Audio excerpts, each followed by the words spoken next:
তুমি কত গুনাহ দৈনন্দিন করো, দরওয়াজা জানালা বন্ধ করে মোবাইল হাতে নিয়ে কত গুনাহ। আমার মাওলার ভয় অন্তরে জমা করো, আল্লাহর মহব্বত নিয়ে চলো।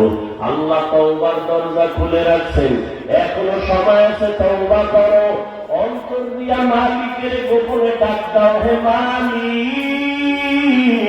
মনে হয় যেন আমার মতো গুনাহগারের জমিনে কেউ নাই। গুনার কারণে আমার হাত না পাক, আমার চোখ না পাক, আমার জিহ্বা না পাক, আমার অন্তর না পাক। আমার মনে হয় আমি জাহান্নাম ছাড়া কিছুই দেখি না, সূর্যের গরম সহ্য করতে পারি না। গুনাহ নিয়ে কবরে গেলে জাহান্নামের আগুন কেমনে সহ্য করবে যুবক? একটা পেটের বাড়ি সহ্য করতে পারো না রে বাবা। গুনাহ নিয়ে কবরে গেলে তুই পার্শ্বের মাটি চাপ কেমনে সহ্য করবি?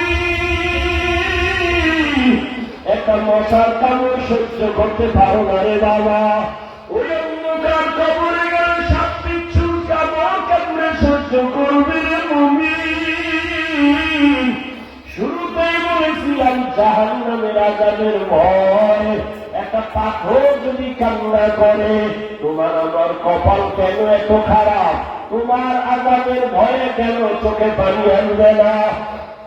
একটা সন্তান মায়ের শাস্তির ভয়ে কান্না করে, একটা ছাত্র উস্তাদের ভয়ে যদি কান্না করে, আল্লাহর আযাবের ভয় কি এত কম? ওরে কত আল্লাহর গোলাম, তোমার আমার ডানে বামে তাকায় দেখো চোখে পানি। গুনার কথা মনে পড়ে গেছে, আর আমার মাওলাকে বলতেছে, আল্লাহ এই গুনাহ নিয়ে কবরে যাব না।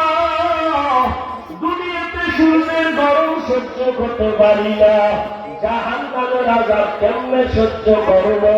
ও আল্লাহ তুমি মাফ করে দাও। ও আমার যুবক বাবারা, এখনো সময় আছে, তওবা করো। স্কুলে পড়ো, কলেজে পড়ো, চাকরি করো, নামাজ ছাড়িও না। মা বাবার দোয়া নিয়ে চলিও, মা বাবার কষ্ট দিও না রে যুবক। ওলামায়ে কেরামের দোয়া নিয়ে চলিও, বেয়াদবি করিও না রে বাবা। শিক্ষকের দোয়া নিয়ে চলিও, বেয়াদবি করবা না।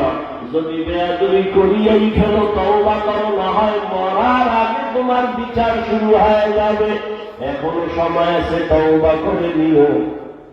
আজ আওলাদে রাসূল আমাদের সামনে আসবে, কপাল যদি খুলতে পারো বাবা, একটা নজর দিয়া দোয়া নিও, তার সাথে হাত উঠাইয়া মাওলার কাছে তওবা করিও।